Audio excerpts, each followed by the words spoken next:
I was sitting down to write up some thoughts on the recent Comic-Con announcements, but I just couldn't shake some of the headlines I've seen online recently about Deadpool and Wolverine saving the MCU. I saw it. It was great. Check out our reviews. But it didn't save anything, and I wanted to explain why. Let's hunt. The MCU has come a long way since arriving on scene in 2008, and nobody can deny they caught lightning in a bottle. In a million years, who'd have thought a bona fide C-list character like Iron Man would be the start of something that would go on to span 20-plus movies over 15 years and provide, mostly, hit after hit at the box office. Truly wild times, don't get me wrong. It seemed like the MCU would plow along forever, really.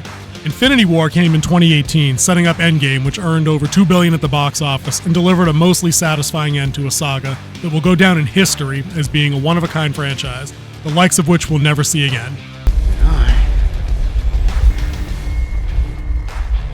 Iron Man. And after that, well, you know. Now sure, don't get me wrong. There's been some successes afterwards, depending on who you talk to. A couple of movies in Phase 4 and 5 did okay, and Spider-Man No Way Home and Guardians of the Galaxy 3 were positively received by every metric we have. But outside of those, it's been mostly flop after Disney Plus show flopping flop. Now we have Deadpool and Wolverine. And honestly, thank the cinematic gods for that. You can check out my solo spoiler-free review here and our Winter Wolf's Den's longer, deeper cut review here. Seriously, go do that. But wait, mostly watch this first, it's not long. Deadpool and Wolverine is exactly the kind of surface-level, energetic, humor-filled movie that used to define the summer blockbuster. This wasn't supposed to be the Shawshank Redemption, ladies and gentlemen. It wasn't supposed to be Star Trek Wrath of Khan or some other serious movie that you love. Yes, this movie's over the top and features more blood on the floor than a back alley surgery. Yes, some of the humor may be too crude. It can make a syphilis-ridden ice road trucker blush. But damn if crude humor and over-the-top fight scenes of violence haven't been in short supply lately, and I, for one, welcomed it the hell back. Hell, the last 3 MCU movies I've seen have felt like absolute drags. I spent most of the Marvels reading ingredient lists of various dog foods on my phone. I was so bored, and it was all I could do not to explode with the fury of 1,000 dying stars in Thor: Love and Thunder. While, on the other hand, Deadpool and Wolverine understood the assignment from go, leaving me unironically never more grateful to hear NSYNC and Madonna in a feature film. I'm doing this tonight. You're probably gonna start a fight. With the jokes flowing from Ryan Reynolds' sarcastic self like a broken fire hydrant, spooging obscenities, and some well-deserved, well-earned R-rated R adamantium shankings, coupled with yet another powerhouse performance from Hugh Jackman and a smattering of effective variants and cameos, this is the movie I wanted from Deadpool. And that's kind of the problem. I don't want this in the rest of the MCU films. I'd like the writers, directors, producers to pull their collective heads out of their collective asses and create. I need them to glow up, as the fellow teenagers are saying these days, and prove they can write something with a little depth and grit, cut with some humor for the occasional bit of levity. There's certainly a way to go about it. The first 3 MCU phases seem to stick the landing in most of their offerings in that regard. They provided movies on a dramatic comedic gradient, allowing for some more serious entries like Captain America, right down the line into silly but heartfelt like Guardians of the Galaxy, all points in between included. But ever since Endgame, everything has felt kind of the same. Tension is never allowed. Stakes are forbidden for some reason. Dramatic scenes are never allowed to grow and breathe, completely gutting the possibility of a decent emotional payoff. Now, I'm worried that the super genius 4D chess players at Disney and Marvel are going to learn the wrong lesson from the success of Deadpool and Wolverine currently in box office. $1 billion is nothing to scoff at, and honestly, part of me wouldn't blame the bean counters if they quadrupled down on business as usual. And you know what that means. More cameos, more multiverse, more variants.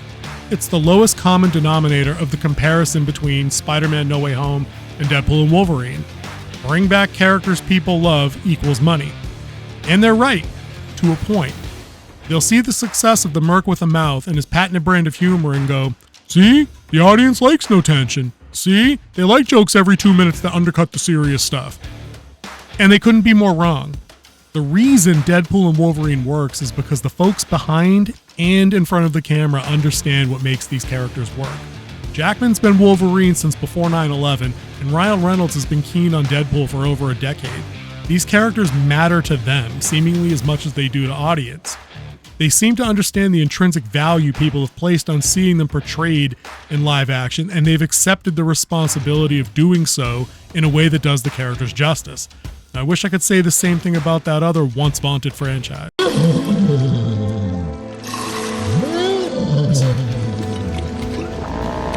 MCU phases after Endgame, and I'm not convinced by a long shot that the creative forces behind the MCU understand this at all. I'm not sure they understand the tonal difference between characters like Deadpool and Captain America. If the trash they vomited onto Disney Plus is any indicator, they still lack faith in, respect for, and understanding of their audience.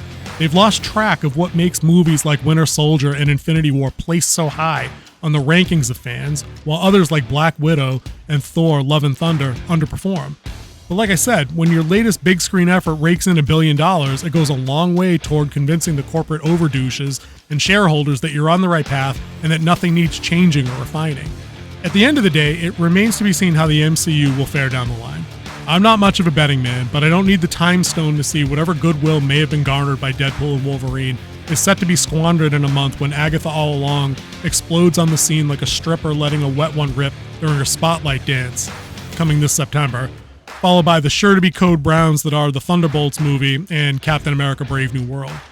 RDJ being announced as Doctor Doom for a couple of movies in 3 years is a long ways away, and that move seems shaky at best in my opinion, because it only demonstrates the concern I already had. They simply don't know how to move forward. To wrap it all up, the MCU now exists at something of a crossroads to me. They say you can't ever go home, but they appear to be banking on doing exactly that, bringing back the biggest star they've ever had on a paycheck that eclipses most GDPs at the current Olympics, hoping it's enough to bring fans back into the fold. But between crap movie fatigue and a total saturation of the market by their own hand, dumping endless homework assignments and required viewing on a constant flow, I don't think they're going to be able to simply snap their problems away this time. The MCU is due for a score, and I'll happily score Deadpool and Wolverine as such, but a single score is only a single score, and they need more than an errant touchdown or two for this wolf to score them a win.